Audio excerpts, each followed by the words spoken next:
పొగాకు వాడతారు, పాత వాళ్ళందరూ కూడా సిగరెట్లు తాగుతారు. దీనివల్ల కూడా చాలా ఇబ్బందులు వస్తున్నాయి, అనేక అనారోగ్య సమస్యలు వస్తున్నాయి. పొగాకు వల్ల మీరు ఒకసారి చూస్తే ఈ పండ్లన్నీ కూడా ఇదైపోయి ఒక్కోసారి దంత వ్యాధులే కాకుండా క్యాన్సర్ కూడా దారితీసే పరిస్థితి వస్తా ఉంది. ఇవన్నీ కూడా నేను ఆలోచించేది, మనలో ఒక మార్పు రావాలి, ఆరోగ్యంగా మనం ఉండాలి, మన పరిసరాలను ఆరోగ్యంగా పెట్టుకోవాలి. అవసరమైతే డెంటల్ క్లినిక్స్ పెట్టి ఎక్కడికక్కడ డెంటల్ క్లీనింగ్ చేసే పరిస్థితి రావాలి.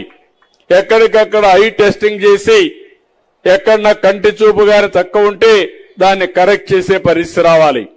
ఇవన్నీ చేయడం కోసం కుప్పం హాస్పిటల్ బాగా చేస్తాం, సూపర్ స్పెషాలిటీగా చేస్తాం, ఉండే హాస్పిటల్ ఉపయోగిస్తాం.